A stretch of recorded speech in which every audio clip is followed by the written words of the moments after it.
Have you ever been erased while you were still standing in the room? That's the question that hit me like cold air the moment I realized my husband wasn't coming back. My name is Maggie Collins. I'm 62, the kind of woman who keeps a spare button in her purse and remembers everyone's birthday, even the ones who stopped remembering mine. That night I had slipped into my navy dress and pearl studs because Richard said this charity gala would be good for us. Like a fresh coat of paint could fix years of small cracks. The ballroom in downtown Chicago glowed with chandelier light and polite laughter. The kind that sounds expensive. Servers floated by with trays, and the air smelled like citrus and champagne. I stood near a tall cocktail table, smoothing the place card between my fingers, trying to look like I belonged among the sleek suits and dresses that probably cost more than my first car. Richard leaned in, kissed my cheek like it was part of a routine and said, "I'll be right back." Then his phone lit up, his eyes shifted and he walked away, fast, purposeful, without turning around. First I told myself it was nothing. A restroom. A business call. A forgotten ticket. I checked my watch once then twice and the seconds started to feel loud. Across the room Lily Nguyen, my daughter-in-law, laughed at something someone said, her smile bright and perfectly timed. She looked stunning in a pale gold gown, and she carried herself like she owned the air around her. When her eyes landed on me, her expression didn't change, but something in her gaze did, like she was confirming a box had been checked. I tried to find Evan, my son, but every time I scanned the crowd, faces turned, shoulders shifted, and I kept seeing him only in fragments. An elbow here, the back of his head there, never long enough to catch his eyes. I walked toward the seating chart, thinking maybe I'd anchor myself in something simple, something printed and certain, but my stomach dropped when I saw my name. Not beside Richard. Not beside Evan. My card had been placed at the edge of the room, near a service door, like an afterthought. Nearby, a woman I didn't know glanced at it and whispered, "Oh," with the kind of pity people try to hide. My cheeks warmed and I forced my hands to stay steady. I told myself, don't cry here. Don't give anyone the satisfaction of watching you fold. That's when I noticed him, tall, silver-haired, calm in a way that didn't beg for attention. He wasn't laughing too loudly or working the room like a politician.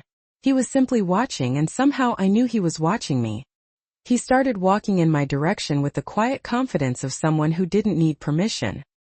He stopped at arm's length, his eyes kind but sharp, and he said softly, "Mrs. Collins, I've been looking for you." For a second I could not breathe. The man said my name like it mattered, like it belonged in that glittering room. I stared at him, trying to place his face, trying to decide if this was another polite humiliation in a nicer suit. Up close he looked even more composed, the kind of person who never had to raise his voice to be heard. His tuxedo fit like it was tailored around certainty. He offered a small smile, not flirtatious, not theatrical, just steady. "I am Grant Hollis," he said, as if that should explain everything. Around us, people shifted and pretended not to listen, which meant they were listening to every word. My throat felt tight. "I am sorry," I managed. "Have we met?" He lowered his voice. "Not the way you think. But I have been trying to find you for a long time." My fingers curled around my clutch until the edge pressed into my palm. "Why would you be looking for me?" I asked, and I hated that my voice sounded like I was asking permission to exist. He glanced past me toward the seating chart, then back to my face. "Because something important has your name on it," he said. "And because I believe you are being positioned to sign something you do not fully understand." My stomach turned. Across the ballroom, Lily drifted closer, moving through the crowd with that effortless grace that always made people assume she was kind. Evan appeared beside her like a shadow. He looked pale under the lights, and when his eyes flicked toward me, they dropped immediately like a teenager caught in a lie. Richard was nowhere. Lily's smile widened as she approached, warm as honey, sharp as glass. "Maggie," she said, drawing out my name like it was a nickname she owned. "There you are. We have been looking everywhere for you." Her gaze slid to Grant, and for the first time that night, her expression faltered just a fraction, as if she had stepped onto the wrong square of a chessboard. "Mr. Hollis," she said quickly, recovering, voice bright. "What an honor." Grant nodded politely, the way someone acknowledges a greeting without giving away leverage. "Mrs. Nguyen," he replied, and the fact that he called her by her married name made her blink. Lily laughed lightly. I was just telling Evan we should check on Maggie. These events can be a lot. She reached for my arm like a daughter, like family, like love. I did not pull away, but I did not lean in either. Grant's eyes stayed on mine. Mrs. Collins, he said, calm and clear. Do you have a moment somewhere quieter? Lily tightened her grip, still smiling. Oh, I can help. Maggie gets overwhelmed. She forgets details sometimes. The sentence landed gently, but it was built like a cage. I felt it then, plain as day. This was not about my comfort.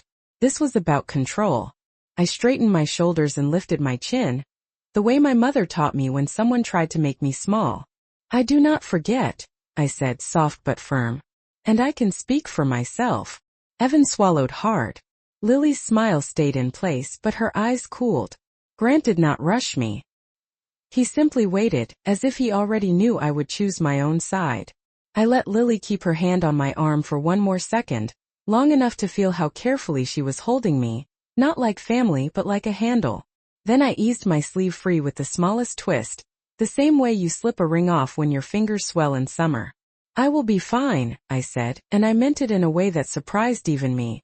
Grant Hollis angled his body slightly, not blocking anyone, just creating a pocket of space where I could breathe.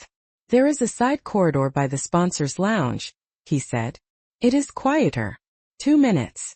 That is all. Lily laughed again, a bright sound that did not reach her eyes. Maggie, do not be dramatic. This is a wonderful evening. People are watching. Evan flinched at that, like the words had been aimed at him too. I looked at my son, really looked at him, and saw a man who had not slept well in weeks.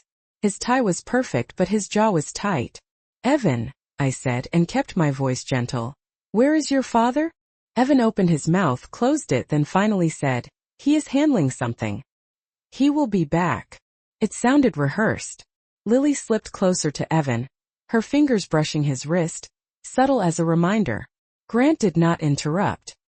He waited, patient, as if he understood the rhythm of a family that had been trained to keep secrets. I turned to Lily. You moved my seat, I said. Why?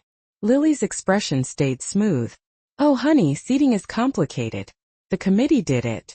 You know how these things are. Then she added, soft and sweet. Besides, you like quiet corners.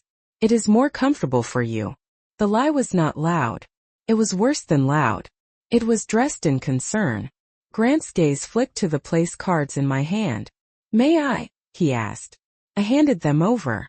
He studied the print, the table number, the tiny sponsor logo in the corner. His thumb paused on that logo like it meant something. Then he returned the cards and said calmly, Mrs. Collins, someone has been using your name as a key. Keys open doors.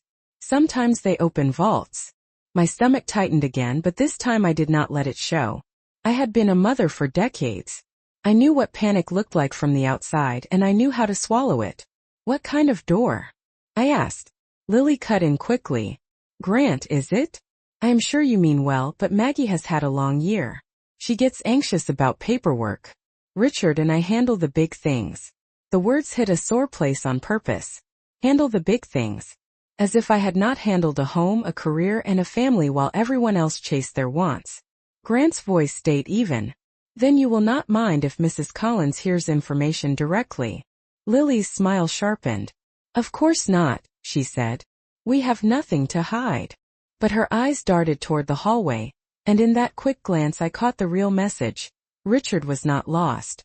He was placed. Whatever was happening tonight, it was scheduled, and I had arrived right on time. I took a slow breath, holding on to the stillness for just a moment. I had spent my whole life believing that family was the foundation of everything, that loyalty was a given, that we could always count on each other. But now, standing here, I felt like the walls of that belief were cracking, one tiny chip at a time. Lily's smile never wavered, but it didn't reach her eyes, not anymore. Grant stood beside me, calm as ever, while Lily shifted her weight from one foot to the other, eyes darting between me and Evan. Evan still looked away, his face pale, his gaze fixed on the floor like he didn't want to be part of any of this. But the truth was, he had already made his choice. I could feel it in the way he avoided looking at me, in the way he stayed close to Lily. I turned to Grant, who hadn't moved an inch, still standing with that quiet strength. Tell me what's going on, I said, my voice steady, though the questions were piling up in my mind faster than I could process them. Grant's eyes softened just a little as he met my gaze. Mrs. Collins, there's a matter of ownership here. A matter of control. You're being kept in the dark about something that involves you directly. Lily's laugh cut through the air, too loud, too rehearsed. Grant, this is all very dramatic, she said, her voice smooth like honey dripping from a spoon. There's nothing to hide. We're all just here for a lovely evening, aren't we, Maggie? Her eyes flashed with something dangerous, but it was too quick to catch. I didn't respond to her, didn't give her the satisfaction. I was done playing along. I turned back to Grant. What is it that I don't know? I asked, my voice lowering now, a warning in the air. You don't know that you are a key player in a deal that was set in motion long before tonight, Grant said slowly, and that someone has been working behind the scenes, using your name, your signature, to lock down assets that are rightfully yours. The words hung there between us like smoke. I could feel the weight of them in my chest, but I held my ground. Lily's face didn't change, but her jaw tightened just slightly. She had underestimated me. I could see it in her eyes now. She thought I was old. She thought I wouldn't understand. But I had spent years running a household, managing the finances, handling everything that Richard and Evan had no interest in. I wasn't a fool. I knew exactly what was happening here. The realization came like a light turning on in a dark room. This wasn't just about money. It was about power. And Lily had been carefully plotting to strip me of it. For a moment I looked at her, really looked at her. And I knew then that I was going to fight for what was mine. Tell me everything, I said, looking at Grant, the weight of the situation finally settling in. And I won't back down. I stood still, my pulse steady, but my mind was racing. I had spent years caring for this family, shaping its future, and now it seemed I was the last one to know about the game they had been playing. The way Grant looked at me now wasn't pitying or patronizing. It was something else, respect maybe. He was waiting for me to make the next move, to decide how far I was willing to go. I turned my attention back to Lily, her smile still perfect but thin, stretched like an act she had practiced too many times. You have been very busy, haven't you? I asked, the words light, but they carried the weight of years of neglect. Lily's hand fluttered briefly to her neck, where the delicate diamond necklace Richard had given her sparkled under the lights. Maggie, she said with a laugh that didn't reach her eyes, you're imagining things. This is just business. Business. That word stung because it had always been my job to handle the business of our home, of our lives, while Richard and Evan focused on their careers. I'd never asked for credit, but I'd always expected trust. And now that trust had been taken away piece by piece. I turned away from Lily, the sharpness in my eyes cutting through the facade. Grant, what do you mean by my signature being used? I asked, my voice controlled, but my anger bubbling just beneath the surface. Grant looked at me carefully, as if measuring how much to reveal.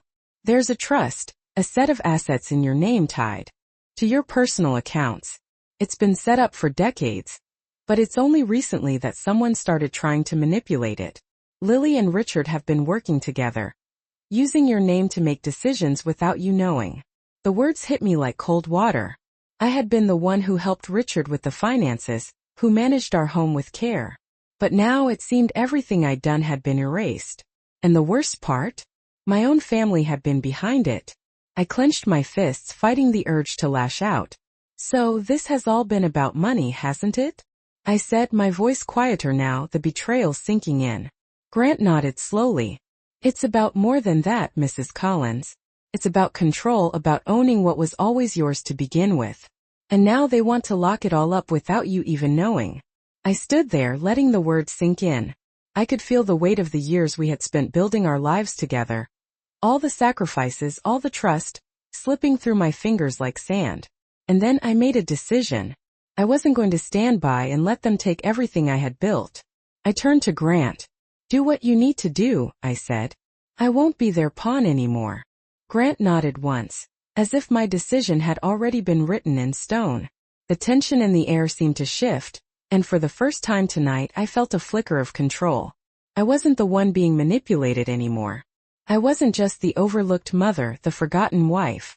I was standing on the edge of something bigger than me, something that I had never fully understood before. Lily's smile faltered just for a moment, but that was all it took. The mask slipped. I saw the anger in her eyes, the frustration at the way things were slipping away. "You're making a mistake, Maggie," she said, her voice low, threatening, though she tried to keep it light. "You don't know what you're doing. Trust me, you'll regret this." Her words were sharp, like a dagger hidden beneath silk, but I didn't flinch. I'd heard worse in my life, had been through worse, and I wasn't going to let her scare me now. "No, Lily," I said calmly, holding her gaze. "The mistake was made long before tonight. You've been playing a dangerous game, and now you'll have to face the consequences." I turned back to Grant, who was watching me with quiet approval. He hadn't said much, but I could feel the weight of his knowledge behind his eyes. He knew what was at stake. "What happens next?" I asked him. Grant's lips quirked slightly, as if he was pleased by my resolve. "Now we move," he said simply. "We expose everything." His words hung in the air, the promise of what was coming next echoing through the ballroom. The power had shifted. What had once been a game of secrets and manipulation was now on the verge of being laid bare for everyone to see. My mind raced as I thought about the next steps, the careful strategy it would take to pull this off.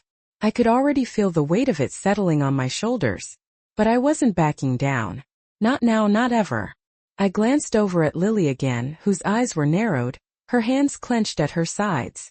Evan still wouldn't look at me, his face a mask of indecision. But I knew what he was feeling. He had made his choice. He had sided with her, with the betrayal, with the lies. It hurt, but I would not let it break me. The truth would come out. And when it did, the world would see who the real players were. It was time to stop being the invisible woman in their lives. It was time to show them who I truly was. The ballroom buzzed around me, but I felt like I was standing in a different world. One where everyone's movements were slowed down, as if I had stepped into a reality where time was no longer on their side. The realization settled deeper in me with each passing moment. I wasn't just a passive player anymore. I was taking charge of the next move. The others might not have realized it yet, but everything had changed. Grant stood by my side, watching me carefully. He didn't speak, didn't offer more advice. He simply waited for me to make the next step.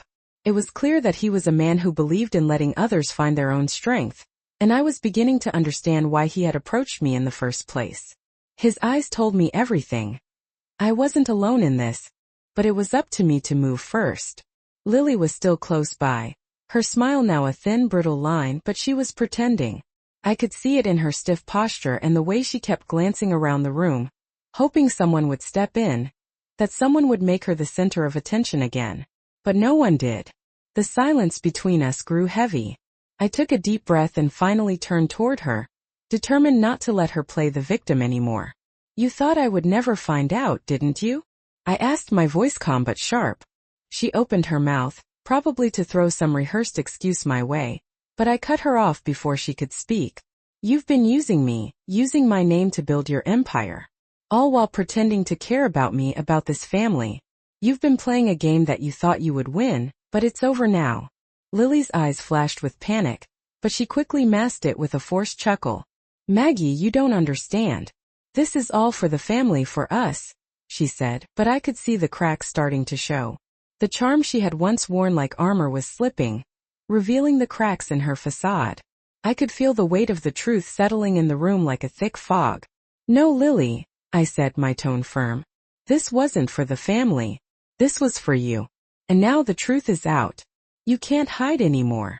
I turned to Evan, who was still standing at the edge of the conversation, his face a mask of uncertainty. "Evan, you knew. You knew about all of this. Why didn't you tell me?" I asked, my voice softening for just a moment, hoping for some answer, but he didn't meet my eyes. Instead, he looked away, avoiding my gaze just like he had all evening. That was all the answer I needed. "You chose her," I whispered, but the words carried more weight than I intended. I could feel the sting, but I wouldn't let it break me. This was the moment everything shifted. I wasn't going to let them get away with this. The ball was in my court now, and I was ready to play. The room felt suffocating now, the weight of everything hanging between us like an unspoken truth that no one could ignore anymore.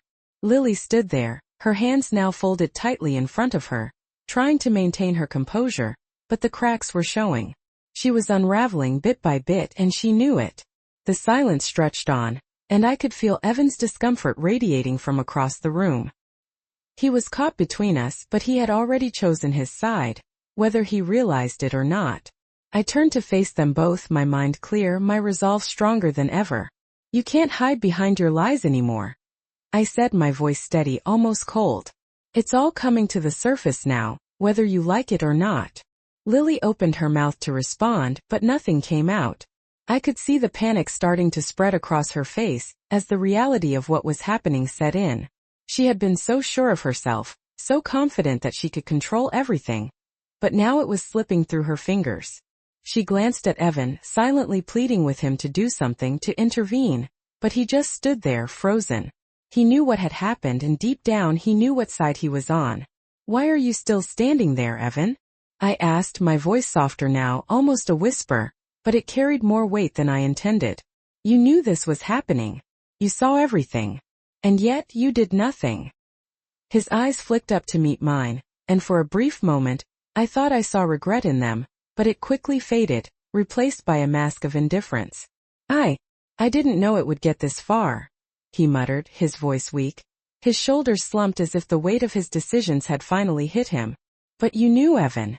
You knew about the meetings, the papers being signed. You knew everything and still chose to stay silent, I said, my disappointment palpable. How could you let this happen? He didn't have an answer. He couldn't. I turned back to Lily, my eyes narrowing. And you, Lily, I continued. You thought you could control everything. You thought you could walk all over me, but you were wrong. I may not have seen it before, but I see it now. You don't get to decide how this ends. There was a brief pause as Lily opened her mouth, trying to find the words to defend herself, but nothing came. I knew she was panicking. I could see it in the way her hands shook, the way her breath came quicker now.